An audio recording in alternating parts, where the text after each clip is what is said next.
It took me quite a lot, to be honest, not to bust into the gala there while we were watching the video of an iconic person to Nigerian entertainment. Welcome back to Robin Minds this Sunday afternoon. We've gone through a lot on the show today. You know, we have looked at some tragic stuff, we looked at some very important and uplifting stuff, and now we are going to essentially celebrate via some nostalgic moments. We have an icon, a legend joining us in a bit very soon.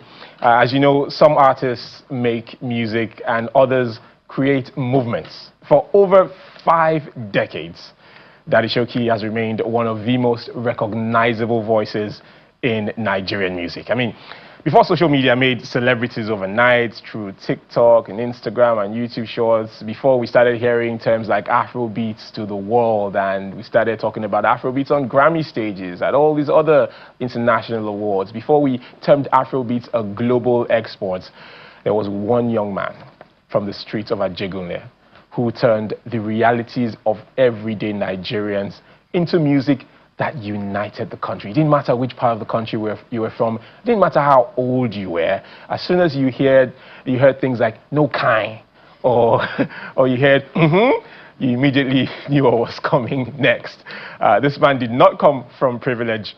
He came from resilience. If you're familiar with AJ City, you know exactly what I'm talking about. He created Galala, a sound and dance that became the heartbeat of an entire generation. He gave a voice to the streets long before authenticity became fashionable, through changing music trends, changing governments, changing political environments, changing audiences, and the rise of entirely new generations of artists.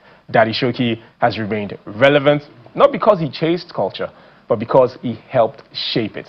His journey has been marked by incredible highs, personal tragedies, and reinvention and survival. It's good to have him here as we celebrate 50 years on stage. Daddy Showkey, welcome.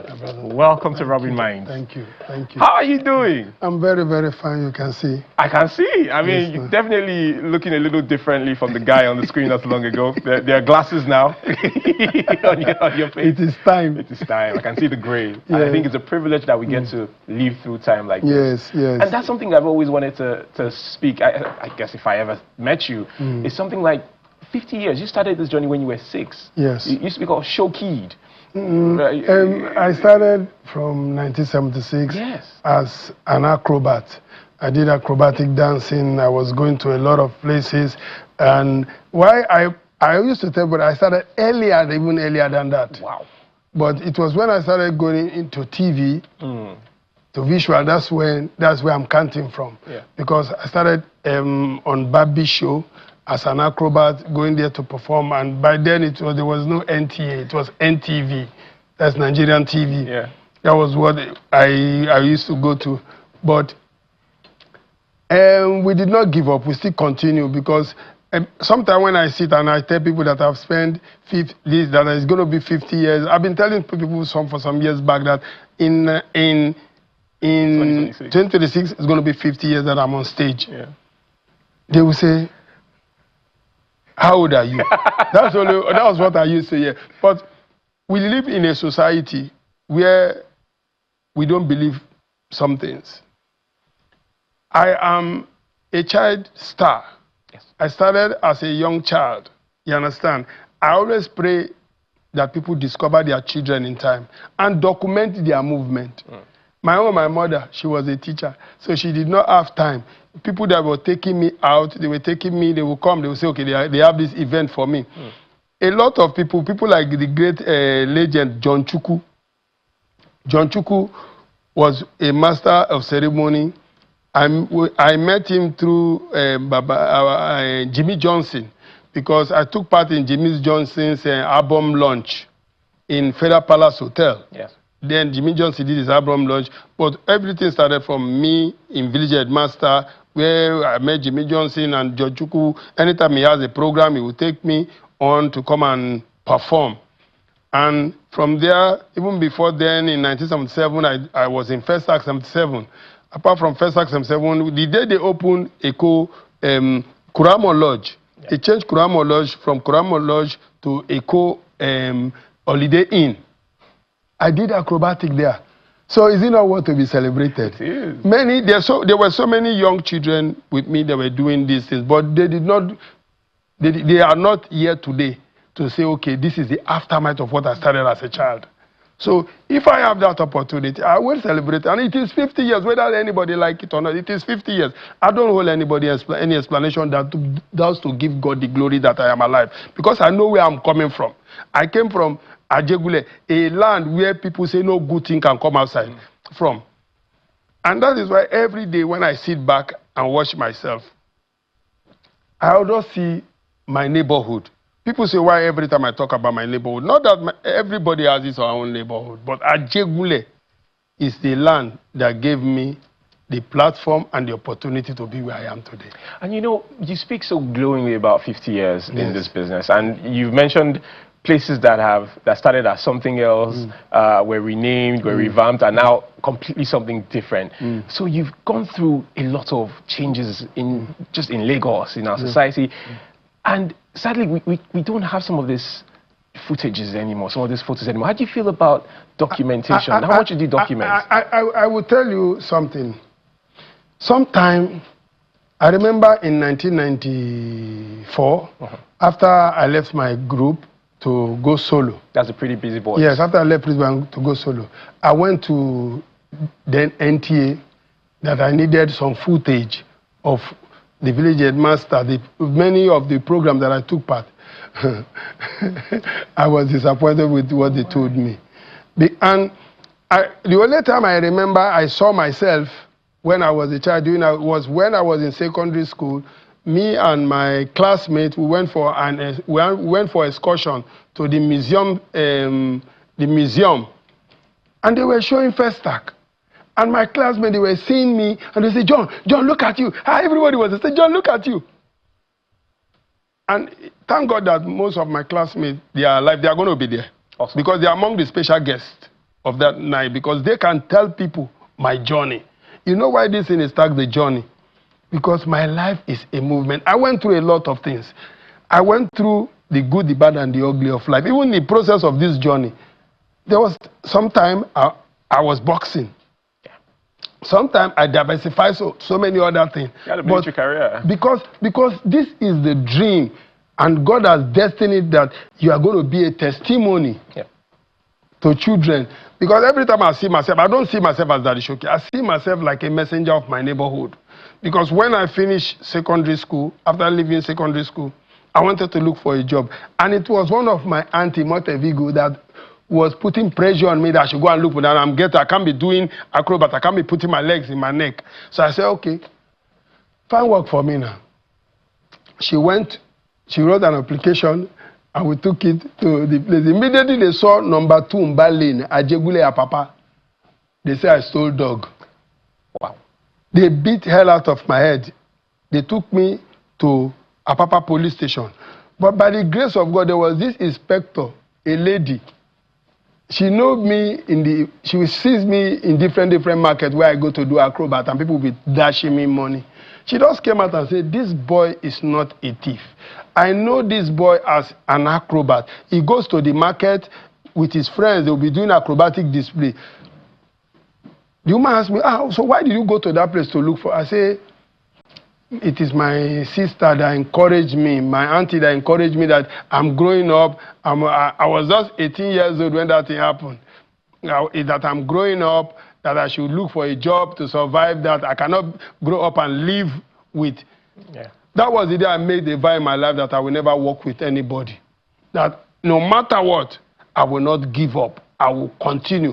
But if I have the opportunity, and today I'm telling the people, if I have the opportunity of becoming something, I will change the impression that people have about Ajegule. There was no social media then. There wasn't, and you know, just to point on that, because you rose at a time where there was no social media, and you pivoted into music, and you sang glowingly of Ajegule and so on, and there are some songs that people can never forget. Yes.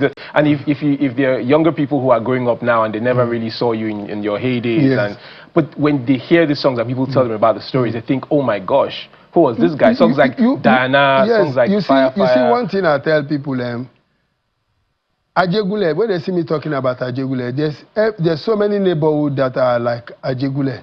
that children are not proud that they are from. Me, it is not about Ajegule alone. It is just for you to be proud of where you come from. No matter, like me, I'm a proud Nigerian. Anywhere I go in the world, I don't care about the impression you have about Nigeria. You cannot, Yoruba used to say something, say, no kokududu le kofufinjade. Inside a black pot, that is where the white pap comes from. So, no matter what you talk about my neighborhood, it does not define my person. And that is what the young people need to learn. You don't need, see, I might be Showkey. I have my good and my bad side.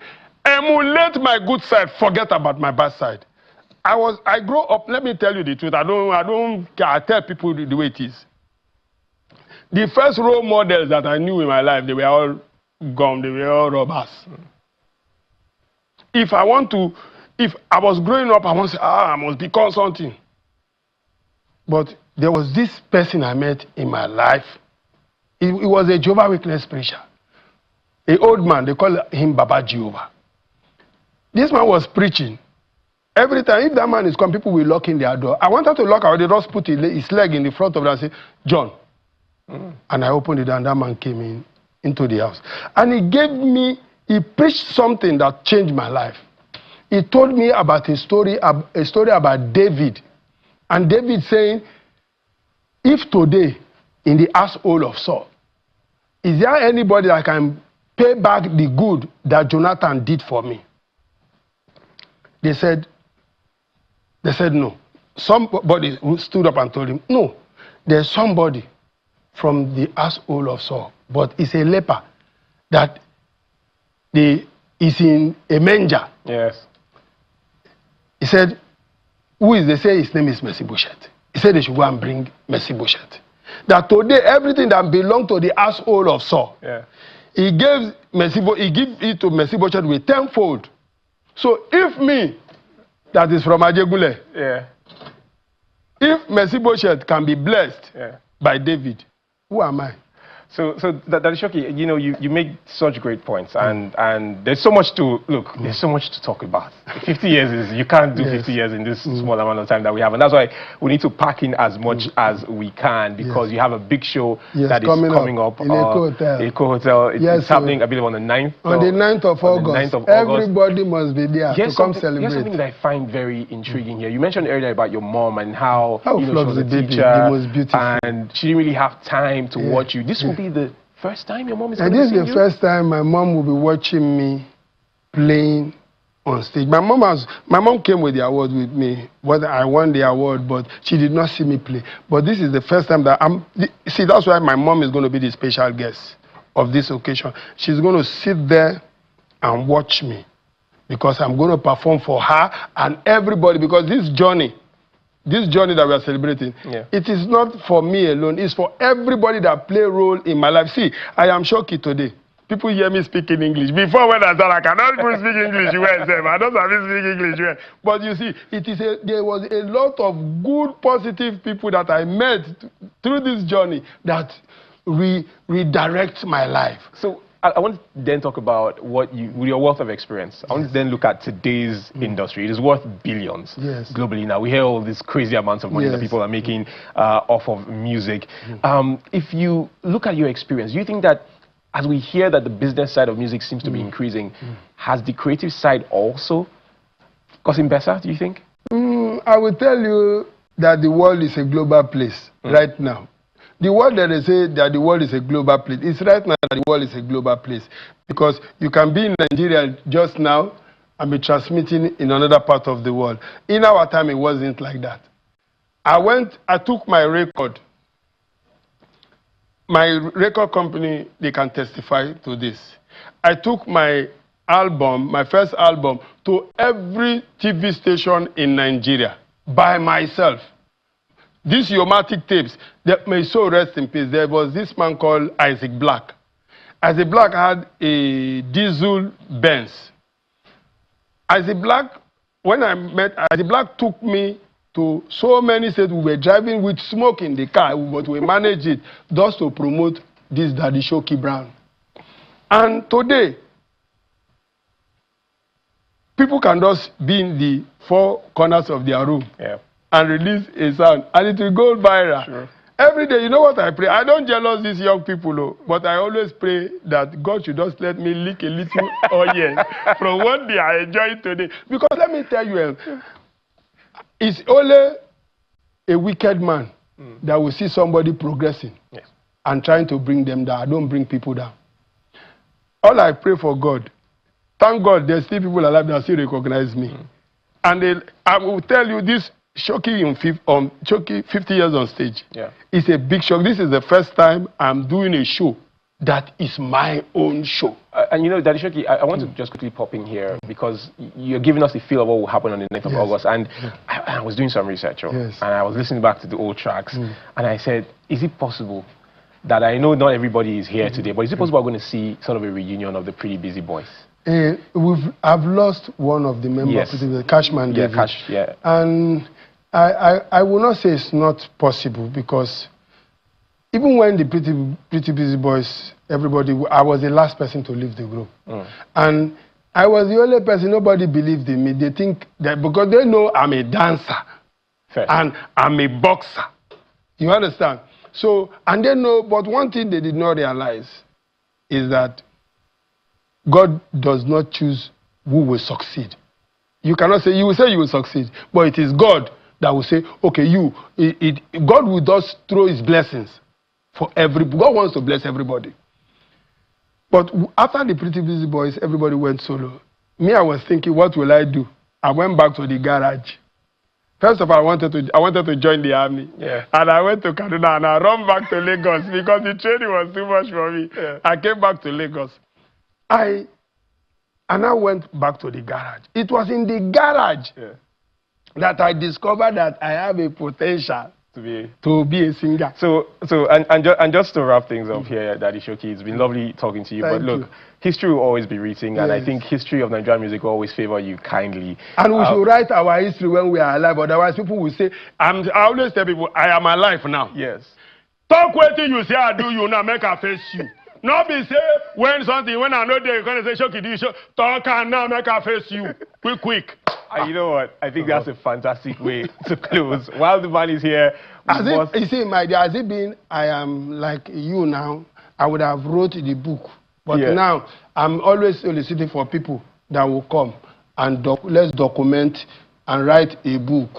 Fantastic. And you know, just to wrap up on the point of your event on the 9th of August, when people, you know, gather to celebrate your music that day, what do you hope they will say Daddy Showkey stood for beyond gala land dancing and the music? I'm just a naturalist. I'm a humble boy, the same guy you know from the beginning that came from Ajegunle. Even today, people say I'm different. Some say I don't grow old. Some say I'm like this.